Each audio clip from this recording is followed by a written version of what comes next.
उदाहरण स्वामी विवेकानंद जी महाराज का आ गया और वो दे रहा हूं मैं, ध्यान से सुनना। विवेकानंद जी महाराज विदेश यात्रा पर थे और उन्होंने विदेश जाकर के पैदल भ्रमण किया है। विदेश के कई ग्रामों में जाकर के उन्होंने देखा है कि यहाँ की संस्कृति क्या है, कैसी है। तो पैदल भ्रमण कर रहे थे, तो जैसे ही भ्रमण के दौरान दृष्टि गई तो एक नारी एक चबूतरे पर बैठी थी। यहाँ राजस्थान में चबूतरे पर बैठी थी। अच्छा, चबूतरे पर बैठी थी और हाथ में पंखा लिए थी और पंखा चला रही थी। तो अपने शरीर पर पंखा नहीं चला रही थी, एक मिट्टी का ढेर सा था चबूतरे पर, उसी पर पंखा चला रही थी। अच्छा, जब और पास में जाकर के देखा तो उस मिट्टी के ढेर के अंदर मतलब एक ताबूत था, उसमें एक मुर्दा व्यक्ति लेटा था। क्योंकि ये ताबूतों में होते हैं ना, इनके ईसाइयों के यहाँ क्या होते हैं, ताबूत होते हैं ईसाइयों के।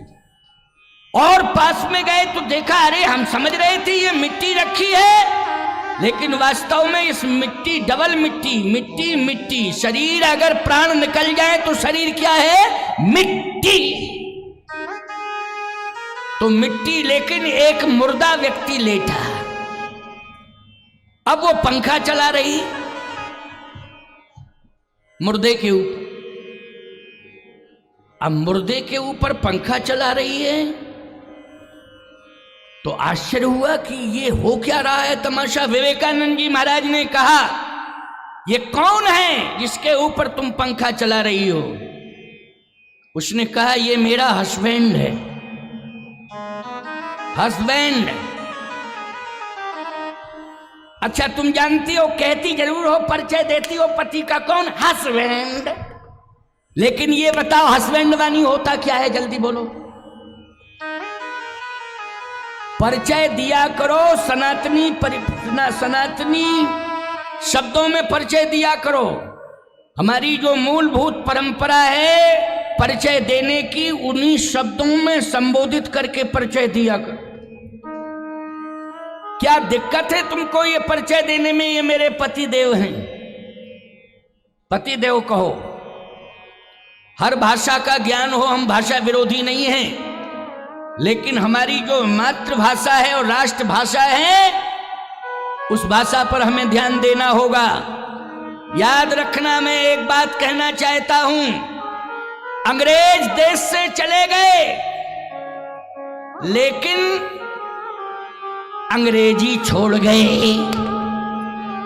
बोलो, छोड़ गए कि नहीं छोड़ गए? अंग्रेज भारत से चले गए, लेकिन अंग्रेजी छोड़ गए हैं। हम अंग्रेजों से तो स्वतंत्र हो गए हैं, लेकिन अंग्रेजियत के गुलाम हो गए।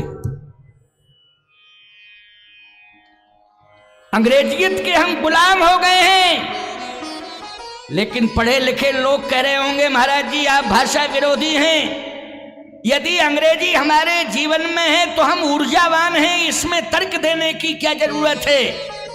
मैं अंग्रेजी का विरोध नहीं कर रहा हूं, मैं किसी भाषा का विरोध नहीं कर रहा हूं, लेकिन जो हमारी मातृभाषा और राष्ट्रभाषा है, उस भाषा के प्रति हमारा समर्पण होना चाहिए। इसके बारे में आज मैं चैलेंज दे रहा हूं। सभी भाषाओं का ज्ञान होना चाहिए, हमारा समर्थन है। जैसे नारी का सम्मान देने का भाव जिस कुल में कुलवधू बन करके आई है, उस कुल में जितने लोग रहते हों, उन सबके सम्मान का भाव उसके जीवन में होना चाहिए। सम्मान तो वो पूरे कुल का करेगी, लेकिन समर्पण केवल अपने पति के चरणों में करेगी और कहीं नहीं। बोलो भाई, सम्मान सबका करेगी, लेकिन समर्पण केवल एक अपने पति के चरणों में। इसी प्रकार से हम सारी भाषाओं का सम्मान करें, लेकिन समर्पण मातृभाषा और राष्ट्रभाषा में हमारा होना चाहिए। ये हमारा परम धर्म कहता है। समर्पण हमारा मातृभाषा और राष्ट्रभाषा में होना चाहिए। परिचय देती हो, ये हस्बैंड। अच्छा, हस्बैंड का अर्थ क्या है? कोई पूछे तुमसे तो हस्बैंड का अर्थ नहीं बता पाओगी। ज्यादा से ज्यादा इतना कह दोगी, हस्बैंड वानी पति, बस। क्यों भाई? हस्बैंड वानी पति, बस इतना ही कह पाओगी, इससे ज्यादा कुछ नहीं कह पाओगी। अगर कोई इससे ज्यादा कह रहा हो तो बता दे मुझे, लेकिन मैं कह रहा हूं पति मानी पति होता है। ये तो अंग्रेजों की भाषा है कि वो हस्बैंड सिखा करके चले गए। हस्बैंड का अर्थ होता है हंसता हुआ बैंड, कोई काम ना करे, काम की कहो तो हंसने लगे। काम आम कुछ ना करे, केवल हंसता रहे। बोलो भाई, वही है हंसता हुआ बैंड, हस्बैंड। इसलिए मैं कहना चाहता हूं कि पति के प्रति समर्पण हो। वही सती है जो पति के प्रति अपना समर्पण कर चुकी है। उसने कहा ये मेरा हस्बैंड है। हस्बैंड है तो ये हिलडुल क्यों नहीं रहा है? बोले डेड बॉडी। क्यों भाई? मर गया? मर गया। अच्छा,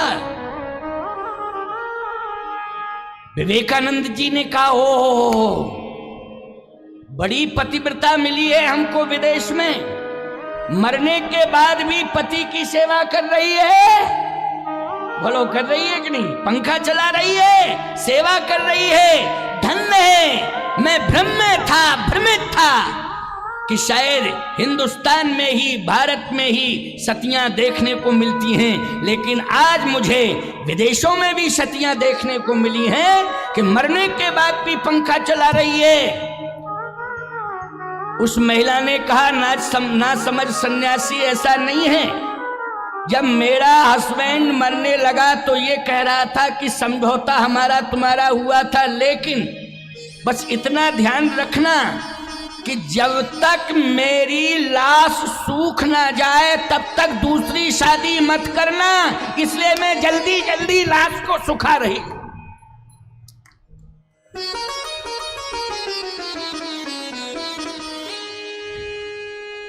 क्यों भाई? ये पतिव्रताओं के लक्षण है क्या? ईमानदारी के साथ बताओ, ये पतिव्रताओं के लक्षण नहीं है।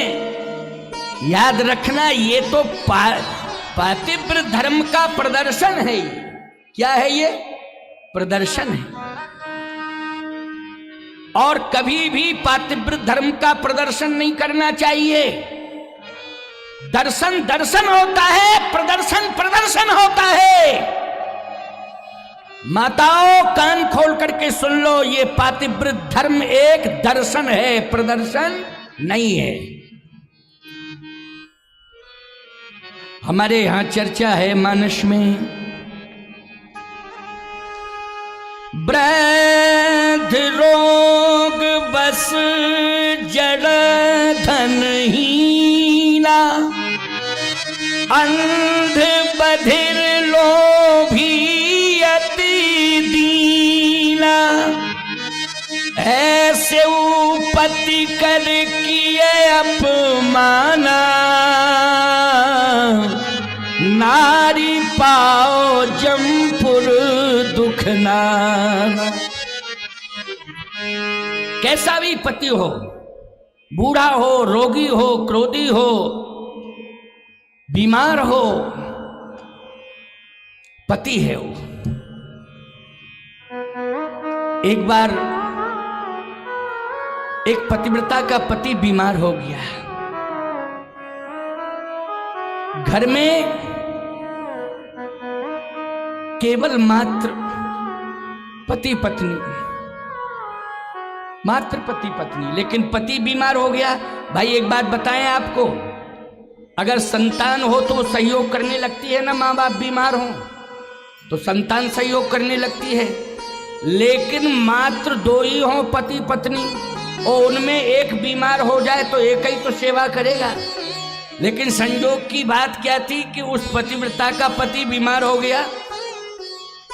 अब जैसे ही बीमार हुआ तो पति की भी सेवा करनी है और घर का काम भी करना है, ये दोनों ही उसे करना है।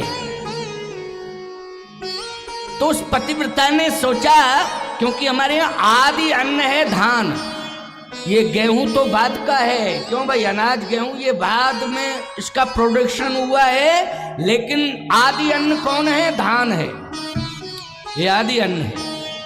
और धान होती थी तो हर घर में उखल होता था, धान कूटी जाती थी, क्यों भाई। और राजस्थान को खींचड़ो तो बड़ो प्रसिद्ध है, क्यों भाई, बहुत ही ज्यादा प्रसिद्ध है, गजब का। मैंने उसका स्वाद लिया है, बहुत जगह खिचड़ी बनती है, लेकिन मैं कहना चाहता हूं प्यारे, बड़े बड़े जगह हमने न जाने कितने प्रकार के उसमें सब्जी और आदि आदि पदार्थ डाल के लोगों ने खिचड़ी मुझे खिलाई, लेकिन राजस्थान की खिचड़ी में जो स्वाद मिला है मुझे कहीं नहीं मिला है। इसलिए ऐसो राजस्थान जैसो खिचड़ो तो कहीं मिलेगा नहीं, ऐसा स्वाद है गजब का। तो निश्चित है जब तुम्हारे यहाँ वो खिचड़ी बनती होगी तो बोलो धान कूटी जाती थी कि नहीं कूटी जाती थी, पहले धान कूटी जाती थी। अब क्या हुआ कि उसने सोचा पतिव्रता ने कि पति बीमार है, सेवा भी करनी है और भोजन भी तैयार करना है, लेकिन चावल नहीं है, बिना चावल के खिचड़ी कैसे तैयार होगी।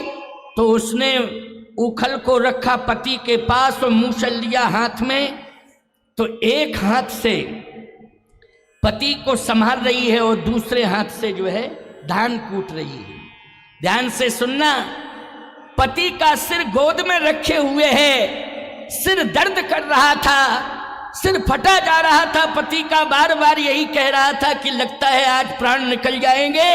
तो वो बार बार अपने पति से कह रही थी, क्योंकि पति का सिर गोद में रखे और बार बार सिर को दबा रही है, सिर में एक तेल पास में रखा है, उसको सिर में मल रही है और सांत्वना दे रही है कि नहीं नहीं, दर्द अभी थोड़ी देर में ठीक हो जाएगा, दर्द अभी चला जाएगा, घबराओ नहीं, परेशान मत हो, चिंता मत करो, मैं सेवा कर रही हूं, चिंता करने की जरूरत नहीं है।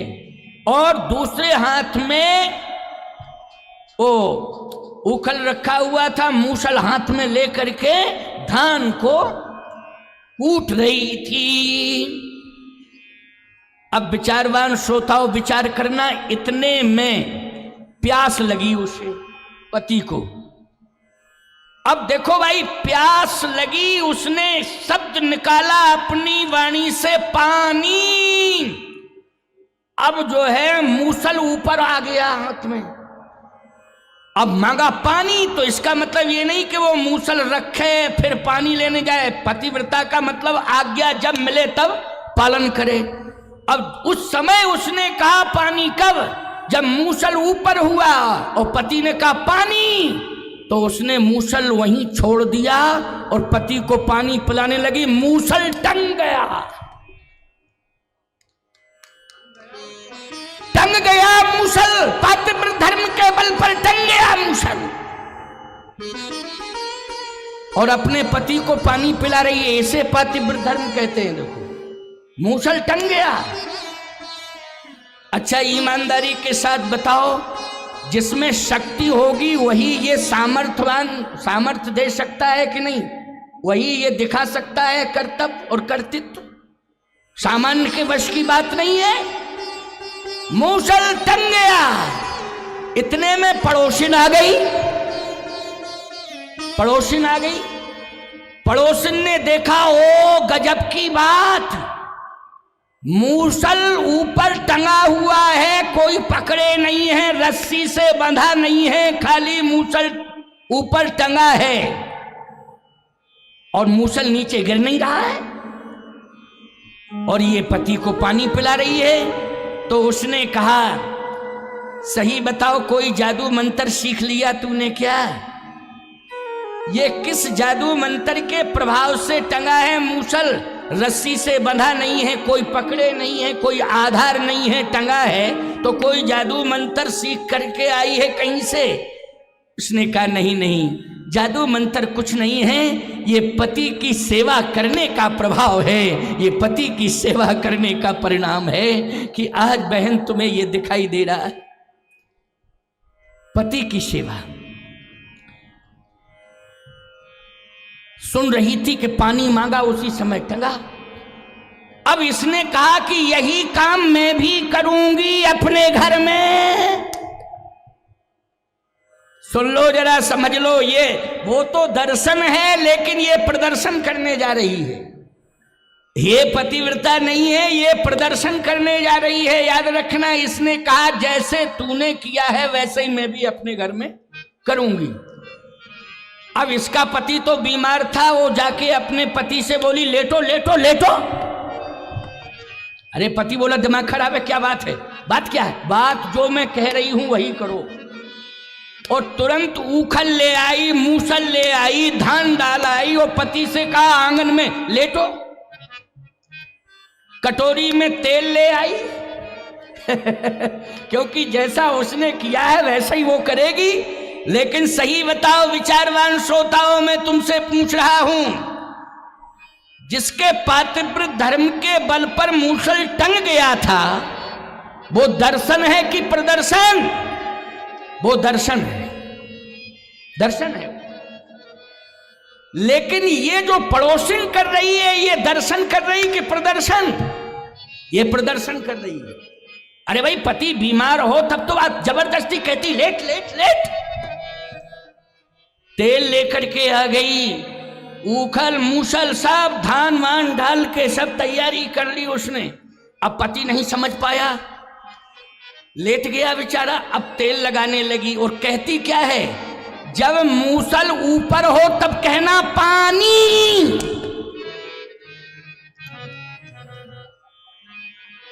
हाँ, पति से क्या कह रही है सुनो जरा, मैं दर्शन और प्रदर्शन का उदाहरण दे रहा हूं कि दर्शन क्या है और प्रदर्शन क्या है। मैं ये उदाहरण दे रहा हूं। इसलिए जिंदगी दर्शन की होनी चाहिए, प्रदर्शन की नहीं होनी चाहिए। जीवन में वास्तविकता होनी चाहिए, बनावटीपन नहीं होना चाहिए। तभी तो हमारा जीवन है, तभी हम सही रूप से भगवान के भक्त हैं, अगर हम वास्तविकता में जी रहे। पति से कहती है कि बीच में मांगना पानी है। पति बोला प्यास लगे तब मांगे पानी कि जबरदस्ती पानी मांग? मैं जैसा कह रही हूं वैसा ही करो। देखो यहां उल्टा सिस्टम है। उस पड़ोसन के घर में पति जैसा कहता था पत्नी वैसा करती थी। बोलो भाई। लेकिन आज ये कह रही है कि मैं जैसा कहूं तैसा करना। क्यों भाई, उल्टा सिस्टम हो गया कि नहीं हो गया? पतिव्रता कौन है? जो पति की आज्ञा का पालन करे। अच्छा, वो कौन है कि जो पति को आदेश दे और पालन करवावे? वो कौन है? सोचो जरा। चिंता मत करना, तुम्हें भी खरी खरी सुनाऊंगा मैं अभी थोड़ी देर में। हाँ, ऐसा नहीं है कि मैं एक पक्षीय बात कर रहा हूं। तुम भी सावधान हो जाओ। तुम्हारे अंदर जो कमियां हैं याद रखना, उनको मैं बताऊंगा, एक एक करके गिनाऊंगा मैं। बस बैठे रहो। लेकिन थोड़ा इस डिपार्टमेंट को जरा समझा दूं ठीक से, क्यों भाई? क्योंकि ये महत्वपूर्ण डिपार्टमेंट है। याद रखना, महत्वपूर्ण डिपार्टमेंट है ये। अच्छा, नारी की भूमिका पृथ्वी के रूप में है और पुरुष की भूमिका आकाश के रूप में है। मैं आपसे एक बात कहना चाहता हूं, आधार के रूप में कौन है? आकाश है कि पृथ्वी है? बोलो तुम्हारे जीवन में, जल्दी बताओ। आधार के रूप में पृथ्वी है, तो पृथ्वी की भूमिका में कौन है? नारी है। और आकाश की भूमिका में कौन है? पुरुष है। लेकिन बोलो भाई, तुम आकाश तक पहुंच सकते हो क्या? ना तो आकाश की छाया तुम्हें मिल पा रही है, ना पहुंच पा रहे हो तुम, लेकिन आधार तुम्हें कहां मिल रहा है बोलो? पृथ्वी पर मिल रहा है। और छाया भी अगर मिलती है तो वृक्ष की छाया मिलती है, लेकिन उस वृक्ष को जन्म देने वाली कौन है? पृथ्वी माता है प्यारे, इसलिए पृथ्वी ही छाया दे रही है। अच्छा बोलो, भूखे हो तो पानी पानी कहां से निकलता है? ऊपर का पानी पीते हो कि बोरिंग का पानी पीते हो? जल्दी बोलो है। हमने तो कभी नहीं देखा कि पानी आकाश से बरस रहा है और तुमने पिया हो, बोलो भाई। लेकिन कुएं का पानी पिया तुमने, जो बोरिंग कराई है उसका पानी पिया, झरनों का पानी पिया, नदियों का पानी पिया तुमने, बोलो पिया कि नहीं? यानी पृथ्वी ने जिसे आधार दिया है उससे तुमने स्वीकार किया है, बोलो दिया है कि नहीं? अच्छा एक बात बताओ, आकाश से जो पानी वर्षा, उस पानी के भार को किसने वहन किया है? जल्दी बोलो। पृथ्वी ने किया है कि नहीं किया है? और रहने के लिए भी आकाश के पानी को रहने के लिए आधार दिया है, सरोवर, तालाब और नदी के रूप में तो पृथ्वी ने दिया है प्यारे। इसलिए पृथ्वी की कितनी बड़ी महिमा है, नारी की कितनी बड़ी महिमा है, कितना बड़ा योगदान है। इसलिए आज मैं इनको उपदेश भी दे रहा हूं और संदेश भी दे रहा हूं और आदेश भी दे रहा हूं। ये तीनों एक साथ इस मंच से चल रहे हैं, क्योंकि ये राम जन्मोत्सव, ये राम जन्म की कथा ऐसे नहीं हो जाएगी केवल ढोल मजीरा बजा करके हम भय प्रगट कृपाला दीन दयाला कौशल्या हित, हो गया राम जन्म। बजाओ ताली, बोले प्रसाद लाओ, बांटो, नाचो, गाओ। ऐसा राम जन्म नहीं कराना है। क्यों भाई? राम का जन्म कैसे होगा, राम का जन्म किस तरह से होता है, तात्पर्य क्या है राम जन्म का, असली तात्पर्य क्या है, इस तात्पर्य से जोड़ूंगा मैं। दर्शन दर्शन है, प्रदर्शन प्रदर्शन है। दर्शन प्रदर्शन नहीं होता है और प्रदर्शन दर्शन नहीं होता है। और याद रखना, जो दर्शन का प्रदर्शन करता है, भगवान का चक्र सुदर्शन उसी के ऊपर चल जाता है। भगवान का चक्र सुदर्शन उसी के ऊपर चल जाता है जो प्रदर्शन करता है। धर्म का कभी प्रदर्शन नहीं करना चाहिए। उसने पति से कहा कि सुनो पानी मांगना, और उस समय मांगना जब मूसल ऊपर हो, तभी मैं दूंगी। पति बोला प्यास नहीं लग रही है तो भले ही ना लगे, लेकिन पानी मांगना। अब जैसे ही मूसल ऊपर जावे तो वो पानी ना मांगे। अब पत्नी कहे बोलो बोलो पानी पानी पानी। अरे बात क्या है तुम सही बताओ। बात ये है कि तुम कहोगे पानी और मैं हूं पतिव्रता, तो मैं पानी पिलाऊंगी और ये मूसल ऊपर ही टंग जाएगा, समझ लेना कि मैं पतिव्रता हूं। अब पति के मन में शंका है कि मूसल टंगेगा ही नहीं।